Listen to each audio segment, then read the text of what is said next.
Corona से बचाव के सबसे बड़े हथियार यानी मास्क को हल्के में लेने वाले और उसका मजाक बनाने वाले अमेरिका के राष्ट्रपति डोनाल्ड ट्रंप कोरोना पॉजिटिव पाए गए हैं। उनकी पत्नी मेलानिया ट्रंप को भी कोरोना हुआ है।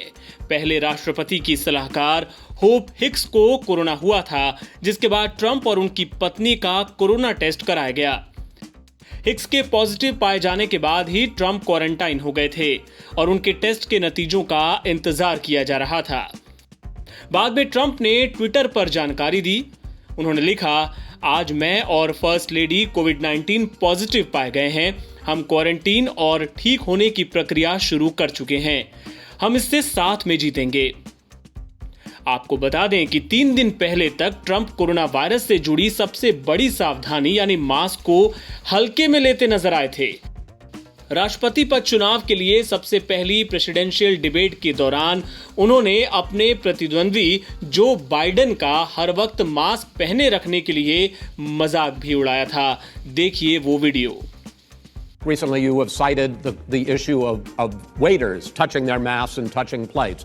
Are you questioning No, I think the masks efficacy are okay. of You have to masks? understand, if you look, I mean, I have a mask right here. I put a mask on, when I think I need it. Tonight, as an example, everybody's had a test, and you've had social distancing and all of the things that you have to. But I Just wear like your masks rallies. when needed. When needed, I wear masks. Okay, let me ask. I don't wear masks like him. Every time you see him, he's got a mask. He could be speaking 200 feet away from it. He shows up with the biggest mask I've ever seen. I will say this. Vice President Biden, go ahead, sir.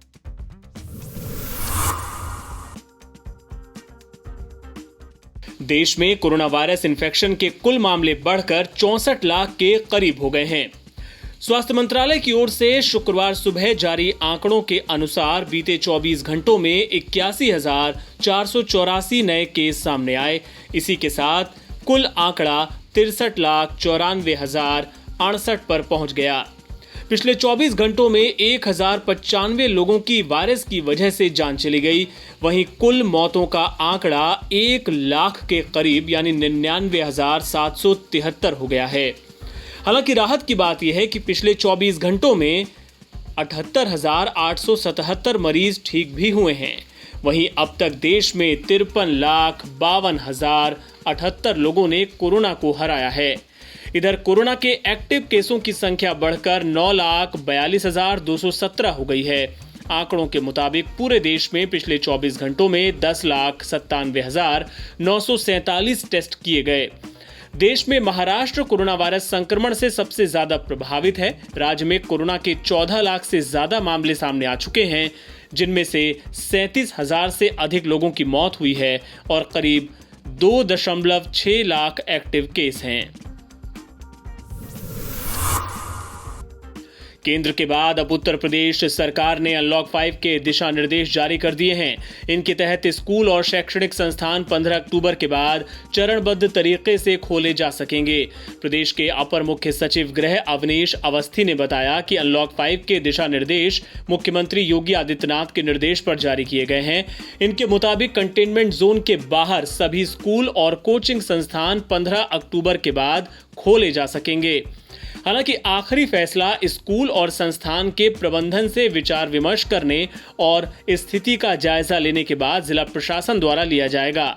Awasthi ने कहा कि online पढ़ाई जारी रखी जाएगी और इसे प्रोत्साहित भी किया जाएगा। उन्होंने कहा कि छात्र संबंधित स्कूल में अपने माता पिता की लिखित सहमति के बाद ही जा पाएंगे।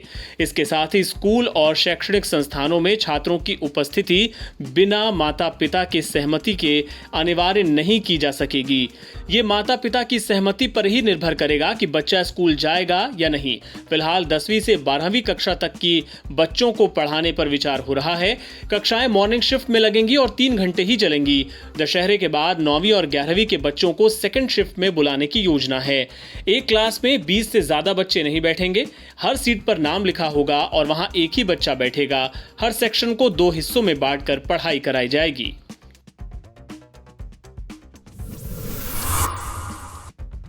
मोदी सरकार द्वारा बनाए गए कृषि कानूनों के खिलाफ पंजाब में किसानों का रेल रोको आंदोलन लगातार जारी है। आज इसका 9वां दिन है। ये तस्वीरें अमृतसर की हैं, जहां किसान मजदूर संघर्ष समिति के नेतृत्व में किसान देवीदासपुरा गांव के पास रेलवे ट्रैक पर बैठे हुए हैं। आंदोलन से जुड़े किसानों ने बताया कि ट्रैक पर धरना 5 अक्टूबर तक चलेगा और इसके बाद आगे की रणनीति तैयार की जाएगी। आपको बता दें कि कृषि कानूनों का सबसे ज्यादा विरोध पंजाब और हरियाणा के किसान ही कर रहे हैं। साथ ही इसे लेकर राजनीति भी खूब हो रही है। ये जो हम रेलवे ट्रैक देवीदासपुरा पर बैठे हैं, 24 तारीख से बैठे हैं।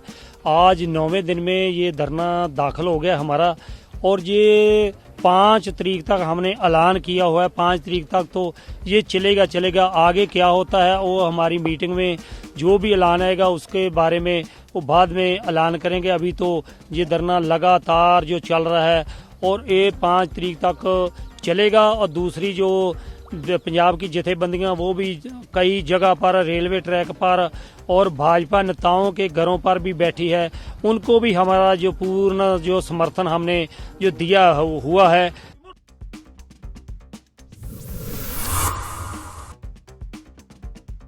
देश में लॉकडाउन के बाद अनलॉक की प्रक्रिया को शुरू हुए काफी वक्त हो चुका है, पर अब भी बड़े शहरों में कारोबारी लेबर की कमी से जूझ रहे हैं। लॉकडाउन के चलते ठप हुआ सूरत का टेक्सटाइल मार्केट फिर से पटरी पर आने की कोशिश कर रहा है, लेकिन इसमें सबसे बड़ी बाधा बन रही है वर्कर्स की कमी। कुछ बड़े कारोबारी तो किसी तरह काम चला रहे हैं, पर कई छोटे कारोबारियों ने इसी वजह से अब तक दोबारा व्यापार शुरू ही नहीं किया है। एक कारोबारी ने बताया कि वर्कर्स यहां आना तो चाहते हैं, पर उन्हें यहां आने के लिए कोई साधन ही नहीं मिल पा रहा है। टेक्सटाइल मार्केट की परिस्थिति तो मतलब ऐसी दयनीय परिस्थिति है। अभी तक लोग सेटल हो नहीं पाए धंधे के अंदर, क्योंकि ये लॉकडाउन जिस हिसाब से हुआ और उसके बाद में अनलॉक की जो प्रोसीजर चली, और वो अनलॉक की प्रोसीजर चलने के बाद में भी जो लेबर को यहाँ आने की सुविधाएं नहीं मिली है, जैसे ट्रेन नहीं है, बसेस नहीं है, कई सिटीज़ के अंदर अभी भी लॉकडाउन चालू है, कई कुछ और चालू है, तो वो सब मिसकिलिनियस काम हो रहा है। उसके चलते अभी तक ये हमारी पटरी पे गाड़ी अभी तक चढ़ी नहीं। आज भी लेबर्स की शॉर्टेज है यहाँ पे। आज मतलब समझो ना, पैरेलली अपन बोलेंगे तो बिहार साइड के लोग नहीं है, उड़ीसा का तो कोई लेबर ही बड़े पैमाने पे कम है, तो उसका मार्केटों के ऊपर तो असर है ही है।